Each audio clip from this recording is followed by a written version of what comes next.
this is the most anticipated Simba vlog.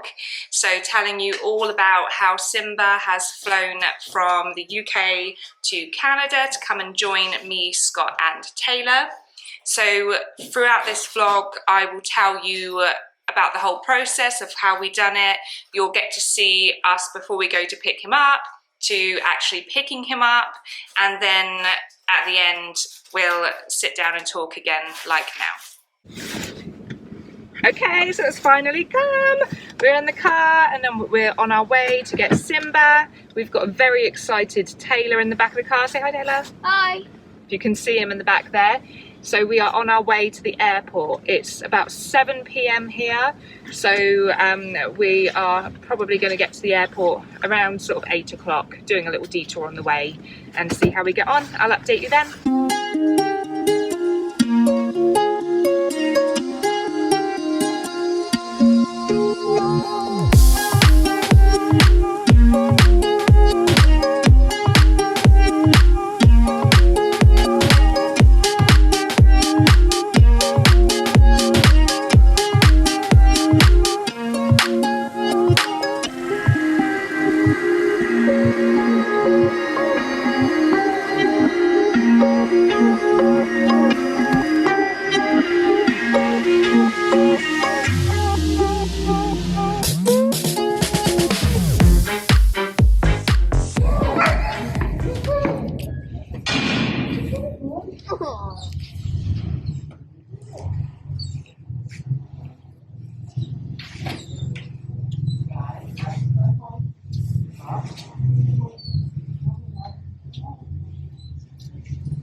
So this is Simba's first day and we're just taking him for his first walk.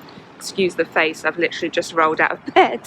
We got in last night. Obviously I said to you, I think, that we left the house at 7 o'clock to go and get him. We didn't get back in until midnight. Oh my God, I'll tell you about that story in a bit. But this is his first walk.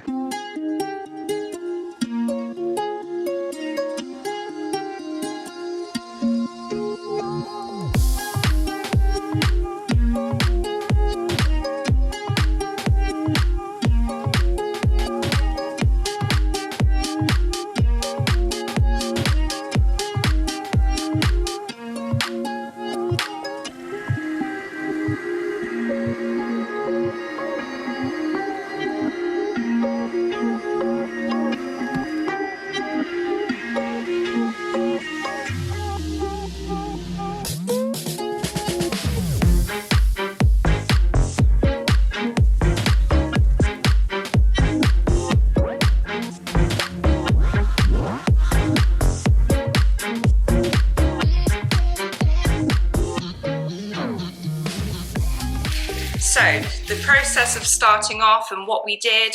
So we've flown over to do the quarantine for 2 weeks, which is the mandatory quarantine when you get to Canada. And we didn't think it would be fair to bring Simba on the plane with us and then keep him locked in for 2 weeks, because out here, when you're in quarantine, you can't even go for a walk. That's not allowed. You have to stay in. You can only go in your garden. And then it's just keeping a dog inside non-stop. It just wasn't fair. So Simba stayed with my parents in England for the 2 weeks while we were quarantining, and then after that we arranged for him to fly out. So we looked at loads of different pet relocation companies on Google. It's a lot of money. So we went with a company that wasn't quite the cheapest, but they were reasonably priced. They weren't the most expensive. So one company, I can't remember which company it was, quoted me about £10,000. Now that is such a lot of money considering Simba cost like 400. But when you have pets, they are family. So if it was only going to be 10 grand and that was the only option, then perhaps we would have paid 10 grand, because you can't leave your family in a different country.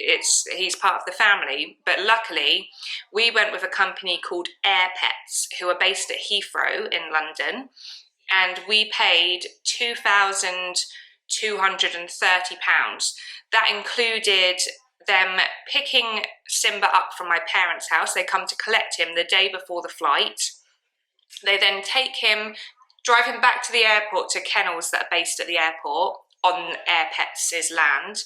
They then take them out for a walk. So they messaged me and said that they took him out for 2 long walks, and then they took him out for a nice walk before his flight. So this is where the story changes, and you will get to realise from watching my videos that whatever I say is going to happen will always have a roll-on effect of not happening quite as it should do, because that's just me, and things happen like that. You should have known from watching my dramas with my driving licence. So he was supposed to fly on the 2nd of February. So he got picked up, taken to the airport, and just before his flight, I had a phone call, no, not a phone call, an email to say that the hold was broken and Simba couldn't fly. I was absolutely gutted. So what they did is kept him at the airport, and they said to me that he'd have to go to the Heathrow Animal Reception Centre, and then he would fly out the next day on the same flight, just a different day. But it's good that they did pick that up, because obviously if he did fly and the temperature control in the hold was broken, that could have been devastating. But it was just another chink in our plan that he couldn't come that day and was coming a day later. So the day later come, so he was now flying on the 3rd of February. His flight left at 5:15 UK time in the afternoon, and he was landing in Toronto at 8:15 in the evening. So we left here about 7 o'clock, done a little detour via Newmarket, and then drove down to the airport. So we arrived at, I think it was called Swissport Air Cargo, which is where you go to collect your pets. We arrived there, I think it was about 8:30 that we got there. When we got there, they then said that it was going to be about an hour's wait. So we didn't think it was worth waiting around there. We went to go and get a coffee. We went to drive through Tim Hortons and then just sat there and waited for them to phone. So finally they phoned and said that Simba was ready to collect. So I thought, brilliant, we'll just drive back around the corner, we'll go and pick him up. Of course, it was never that easy. So we drove back to the Swissport Cargo. He then handed me some paperwork and said, right, you've now got to go to the customs to go and pay, and then come back here to collect Simba. So Simba was in that place, but we couldn't get him until we went to customs.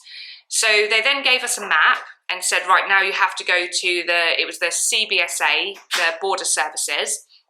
So they gave us a map, and I typed it in the sat nav. It's like 20 minutes away.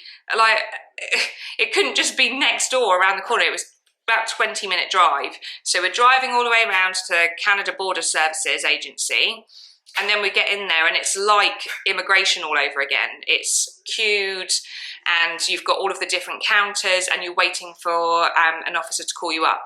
So they called me up and then said, okay, do you have any ID? No. Nobody told me I'd need to bring ID.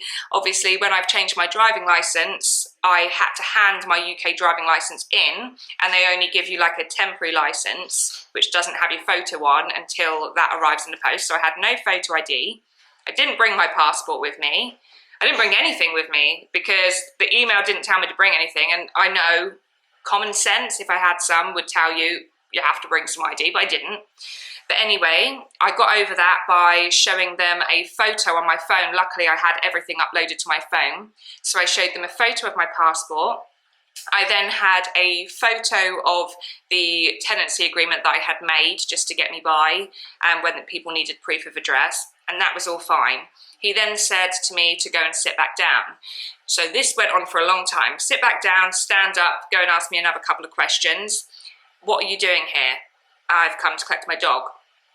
okay, why are you in Canada? I'm studying. Have you got a study permit? And I thought, like, obviously I've got a study permit. That's how I got into the country. But hey, I had to go through all of that again. Then I had to show him the study permit on my phone. Not that it makes any difference to him.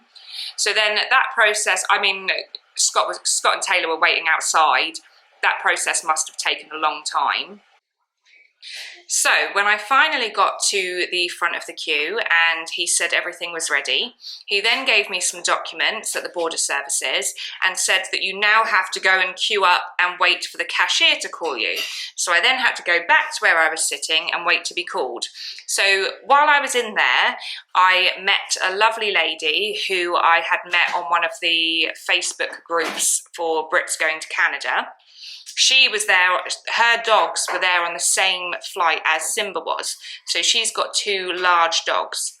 So I see her get called up first to the cashier and I hear them asking for a total of $40 customs fee for the 2 dogs. And I thought, well, that's good then. So I must be the same, if not less, for Simba, my one dog who's smaller than her 2 big dogs. So they call me up to the cashier to pay and they say, right, that's $210. And I'm like, what? $210? I said, so how is my dog $210? Yet the lady in front of me paid $40 for 2, bigger than my dog. And their excuse was, well, it's the value of the goods that you're bringing into the country. Simba's a crossbreed. Like, there isn't a lot of value. He's essentially a mongrel. So I don't quite understand. And he said, oh, well, some people, if you bring in a $3,000 poodle into the country, I said, yeah, that's fine. But Simba isn't a $3,000 poodle. He's not even a pedigree. He is a crossbreed. And we went on and on and on. And he kept on giving me annotations of, oh, well, it could be because of this. And none of it even related to why I had to pay $210, yet the lady had to pay $40 to collect 2. Makes no sense, but they wouldn't let me collect my dog unless I paid that money. Now, that could only happen to me, or people with luck like me. It's just laughable. But I got to the point where I was like, right, I'm not going to win here. I just want to go home. Like, it's late now and I want to collect my dog. So I paid the $210 and don't you worry, I will be writing a complaint to the Canada Border Service Agency with my receipt saying, how can this be justified? So I will be doing that, but that will be another day, another problem. So then after we've paid that, I then had to drive the 20 minutes or 15 minutes back to the Swissport cargo terminal to collect Simba. So I hand in what I'd paid, the $210 and the stamped paperwork, and they then say, okay, perfect, so it's now $148 to pay. I'm like, $140? I've already paid airfares, £2,230. I know, I was expecting that you had to pay the customs fee. Now, I thought in total that would be around $160. I didn't think by any means that I'd be paying the Canada Border Services $210 and then the cargo terminal $148. It's madness. But anyway, by that point, I could see Simba in his wooden customised crate. He had to have a wooden custom crate because of his size. So because he's a big dog, he couldn't fit in like the plastic air kennels. He had to have a custom made one. And then I see the other lady's dogs in like 2 bigger crates next to his. So his looked small in comparison, but he could see us and he was crying for us, and as soon as he saw us he was non-stop like yapping to get out to us. It was lovely and heartbreaking at the same time because I was panicking so much on the way there. Is he going to be covered in sick? Is he going to be shaking? Is he going to be traumatized?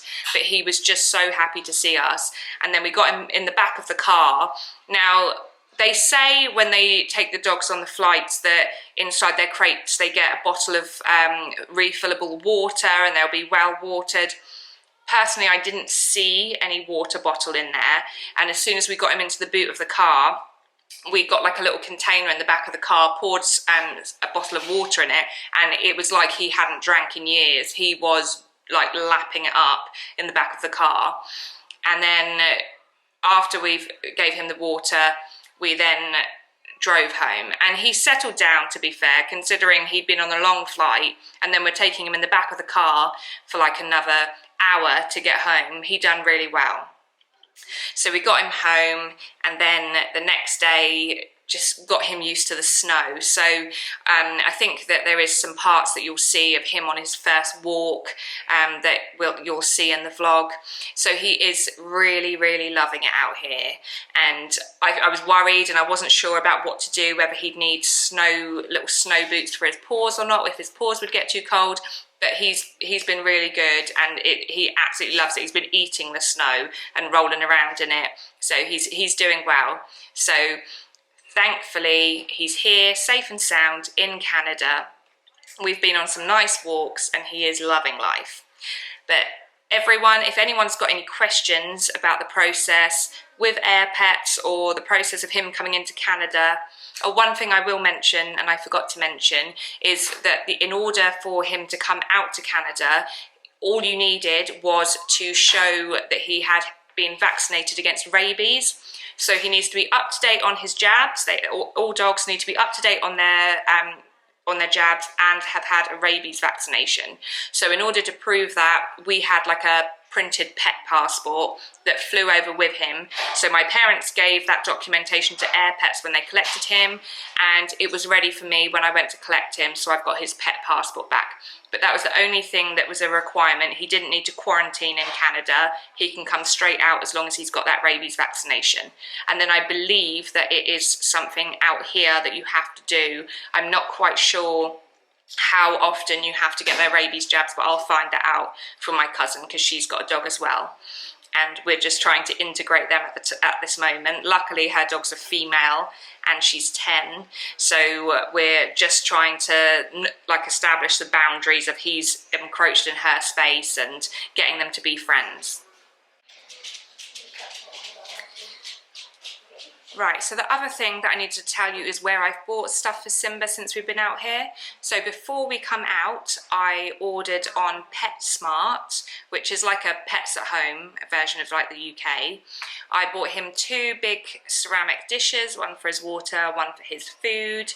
I bought him a Kong teddy bear. It said it was a medium to large teddy bear, but to me it looks like a small teddy bear, but that's how they con you out of the money, isn't it? I bought him a big frog toy as well, because he loves his toys.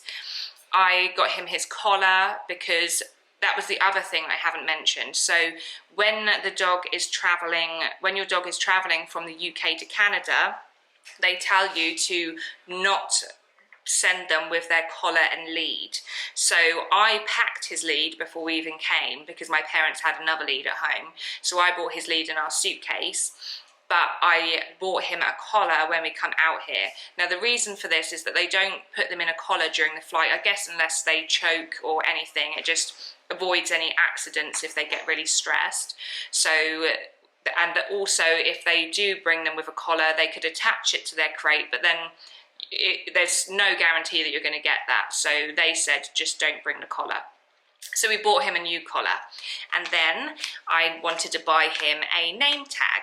So out here you have their name on the front and then your contact number on the back, or so I believe. So all of this is just my experience. This is not a professional's advice. This is just my advice from moving to Ontario in Canada. So when I was looking on Facebook Marketplace, I found a lovely lady who was making a small business in creating personalised dog tags. So I had to look at her account, and it looked much better than just buying one off of PetSmart and having it engraved. And I chose a black one with speckled gold. Now, she was really reasonable. She was a small business, and I love promoting small businesses, because you give all of your money to these big corporations and they'll be fine. Okay, so you may realise that I have had to edit part of this video, hence the different clothes and hence no makeup and spotty face. So when I was recording the part where I tell you about Simba's dog tag, my phone has obviously got a problem when it went all muffly, so you couldn't hear anything I was saying. So I've had to redo it for you. So I shall now show you Simba's dog tag. So this is the tag. Look, Simba! Oh, his nose is getting right in front. So Simba, how beautiful is that? So black with gold specks. And then on the back, flash it quickly, that is my phone number. But this lovely creation cost me $8. It would have been $7 if you just have the name on the front, and then another dollar to have your phone number put on the back. So when I was looking for dog tags, I went onto Facebook Marketplace and I found this lady called Kay's Custom Cuts in Barry. So anyone in the Barry or Innisfil area and you need a dog tag doing, I would highly recommend her. Very responsive on Messenger. She does it really quick, very lovely, and I think you just have to support local businesses. So like, you would have paid the same sort of money if you were going to PetSmart, but why not give it to somebody and have something that's just lovely and unique? And Simba loves it, and I do too. So anybody Barry, Innisfil area, Kay's Custom Cuts, highly recommend her. Thanks guys. And there he is. So he's got his new toys with him, so he obviously likes them. So this is, oh, give it here, Simba. This is the frog burger, and this is his Kong bear, which is apparently medium to large size, but as you can see, it is not that big with Simba. Ah, there he is, enjoying his nice new comfy bed. But thank you for watching, guys. It would be lovely if you could like and subscribe and keep watching for the next vlogs that are coming up.